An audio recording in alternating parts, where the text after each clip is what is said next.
آپ کا بچہ باغی نہیں ہوا، آپ نے اس کو باغی بنایا ہے۔ ابھی بھی وقت ہے، سنیں۔ ہم کیا کرتے ہیں؟ ہر بات پر حکم چلاتے ہیں، ہر کام پہ روک لگاتے ہیں، اور ہر غلطی پہ سزا دیتے ہیں، اور یہ سمجھتے ہیں کہ بچہ ہمارے کنٹرول میں ہے۔ مگر یاد رکھیں کہ بچہ باغی پیدا نہیں ہوتا، بلکہ آپ کی سختی اس کو باغی بناتی ہے۔ تین خاموش اشارے جو خطرے کی گھنٹی ہیں۔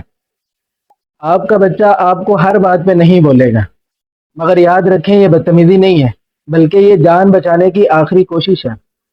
نمبر دو، آپ کا بچہ دوستوں کی ہر غلط بات کو بھی مان لے گا، مگر آپ کی ہر اچھی بات کو رد کر دے گا۔ کیوں؟ کیونکہ اس کے دوست اس کو قبول کرتے ہیں، جج نہیں کرتے۔ نمبر تین، آپ کا بچہ اب آپ کے ساتھ بحث نہیں کرے گا، بلکہ خاموشی سے ہر وہ کام کرے گا جس سے آپ منع کرتے ہیں، اور آپ سمجھتے ہیں کہ آپ جیت گئے ہیں، مگر یاد رکھیں کہ یہ خاموشی نفرت ہے۔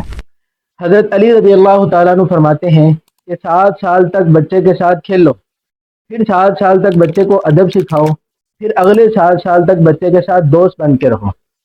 اب ذرا سوچیں کہ کیا آپ نے کبھی اپنے بچے کے ساتھ کھیلا ہے؟ کیا آپ نے کبھی اپنے بچے کا دوست بننے کی کوشش کی ہے؟ یا صرف حاکم بن کر رہے ہیں؟ تربیت حکم چلانا نہیں، بلکہ دوستی کا نام ہے۔ ماہرین کہتے ہیں کہ 80% تک باغی بچے اپنے گھر سے باغی بنتے ہیں، جہاں حکم چلتا ہے، بات نہیں۔ کیوں؟ کیونکہ جب بچے کی بات کو گھر میں نہیں سنا جاتا تو وہ سننے والوں کو باہر سے ڈھونڈتا ہے، پھر اس کو باہر سے غلط لوگ مل جاتے ہیں۔ آج سے ایک کام کریں کہ اپنے بچے کے پاس بیٹھیں، حکم نہیں بات کریں، اس سے پوچھیں کہ بیٹا آپ کیا سوچتے ہو، اس کی بات کو سنیں، اس کو قبول کریں۔ جس بچے کی بات گھر میں سنی جاتی ہے وہ بچہ باہر جا کے بہکتا نہیں ہے۔ آج ہی گھر میں یہ آزمائیں اور کمنٹ میں بتائیں کہ کیا آپ کا بچہ بھی باغی ہو رہا ہے۔